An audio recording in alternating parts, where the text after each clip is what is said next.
I can see why they're so popular. They make headlines, but they don't actually think about policy, which is dangerous. Trump said about Tylenol causing autism or something. Like, the fact they couldn't say, well, no, that's not necessarily true. Nigel Farage, I think he's an absolute grifter. My mother would never forgive me if I joined Reform and I joined Nigel Farage. He is the best communicator in the UK. Are you worried about Reform, and what are your thoughts on Reform? Let me just gather my thoughts. So Reform, I'm not a big fan. I'm not a big fan of them at all. Nigel Farage, I think he's an absolute grifter. I don't think he has any serious policies. I do actually agree with the evaluations that he's a socialist. I think they're big spend, low tax. It doesn't work. You cannot get deficits to GDP down if you're spending more than you're... It's completely ridiculous. And so I don't really take them very seriously as a party. I think in the next couple of years, the British electorate, I think they'll figure it out. They'll figure out the game that they're just promising whatever they can to try and get some up in the polls. But I think once, in a couple of years, when people actually really have to think about who we're going to elect for the serious job of governing the 5th or 6th largest economy in the world, they'll realise Reform's just a joke. And I think they'll start to split off, different directions. But I think Reform won't last. Look, I see through Nigel Farage, and my mother would never forgive me if I joined Reform and I joined Nigel Farage. When you say you see through Nigel Farage, what do you mean? I think I understand why people I think it's important to acknowledge why Nigel Farage does well, and you can't deny he's an astute political operator. He's a brilliant political operator. He's managed to get results for the causes that are important to him. He's instrumental in bringing about Brexit. He manages to make these things almost mainstream, which previously were, outside views, and get massive support bases for them. But I think he's ultimately cynical. I think I don't think he's got the character that I expect of a Conservative politician. He is the best communicator in the UK.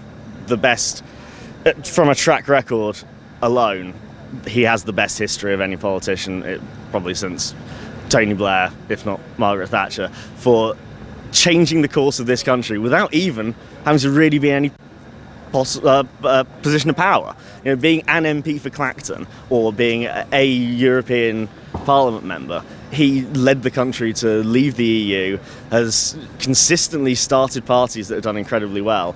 There is no way around it. He's incredibly impressive, and he clearly has a knack of getting to the heart of what the common voter, the working people, the people in the north, the people who feel like they're unheard, he manages to speak to them in a way that they feel that they're listened to. They make headlines, but they don't actually think about policy, which is dangerous. I don't think Reform are a party that can be in government, because I don't think they're stable enough. You need a bit of stability if you're going to be in government. You need a bit of experience, which of course we have, but I think if Reforms were to get in, it'd be a very dangerous period for however long it would last. Do you think they are dangerous for politics? Of course. Obviously, if people have their opinions, it's right to voice them, and if that doesn't line up with the current parties, you go to a different one.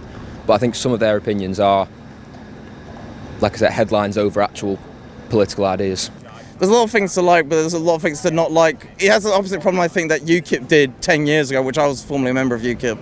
Where that had a lot of talent in it, where they had lives beyond the party. Alan Sked, the historian who was there before and after, the late great Patrick O'Flynn, one of the great Westminster correspondents, someone like Peter Whittle, who's done a great job with the New Culture Forum, and a bunch of other people become columnists. You can't say that for Reform. I'm not being funny, if Andrea Jenkins, Richard Tice, and again Nadine Dorris are the answer, what's the question, singing on stage. I mean, Spinal Tap 2 wasn't out for a couple of weeks yet, was it? Why would you label them as a joke? Because I think that they take the British people as a joke. That's my issue, is that, they could be a serious party. They could actually stand up for what they say they believe in, but they don't back that up with policy, or they back it up with his words and rhetoric that I would say is quite harmful, actually. So I call them a joke because I think they treat the British people as a joke.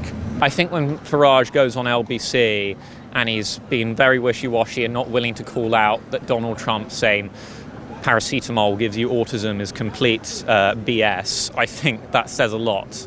And you sometimes in politics you just need to, like I say, stick to your guns and not worry about what other people are going to think, especially you've got to be willing to offend Donald Trump sometimes, because otherwise you're going to find yourself going down ludicrous rabbit holes. And And I think Farage is so willing not to kind of offend these people he considers his pals in America. It's not very patriotic. And should Farage be leader of Conservatives? No. Something you'd accept? No, definitely not. No. Why? You think his career, he's gone so far right wing. I don't think that's what we need. Well, to be fair, left wing now, but I don't think that's what we need as a party. We need someone like Kemi. Kemi's going to work for us. I don't think we need to change that. And it definitely wouldn't be Farage if it was. No, absolutely no chance. He spent the entirety of last year, 2023, even 2022, saying I want to destroy the Conservative Party. Why would we want him back? Well, not back, sorry. Why would we want him at all? I mean, electorally, he would probably lead the Conservatives to a victory, more so than anybody else. Do his policies particularly align with conservatism? I don't know. They're kind of turning the taps on spending-wise is sort of what Boris promised, and that's something that I personally don't believe is a conservative value. So I would say no on policy grounds. A lot of people just say no because he's a racist, but I don't think he should be tarred with that just because of some... Do you think he is dangerous, though? I wouldn't say he's dangerous, no. The idea that somebody leading a party is somehow wanting to instill some undemocratic I don't buy that at all. I don't think there's anything in his record or his policies that indicates that. I wouldn't say dangerous at all. What are the big issues that Reform are getting right? Immigration, for the most part, except for their Britannia card thing, which, again, is just going to allow more, like, was it non-dom sort of things, which sounds like a bit of shady or whatever. But again, it's what the Americans are doing foolishly as well. And a lot of stuff they say, which is nice, like, if they do come in to repeal, like, euthanasia and very late-stage abortion. And again, I'm not saying one could be for or against abortion, that's fine, but, like, even the sort of stages that they're advocating, like the government that's currently passed, I don't think it's wholly popular even among people who support that sort of legislation, so that's something interesting. Whether they'll have the follow-through is another matter, and my attitude is, like, beyond Farage, I'm not sure if they have anything strongly in common. I don't mean to keep poo-pooing on them. I mean, my party's got a lot of work to do, for goodness sake. But, they're meant to be alternative and better, I would assume, because they're meant to be alternative. These are people who have no experience of government. And I mean, we all start. We're all elected for the first time. But the established parties have kind of an infrastructure within the party and a history of governing in local government and in Westminster that startup parties like Reform don't have. So people are really, I would say, taking a risk in voting for Reform, but people don't people don't care. They're not bothered about that. And if they're leading councils now, it remains to be seen how successful they'll be.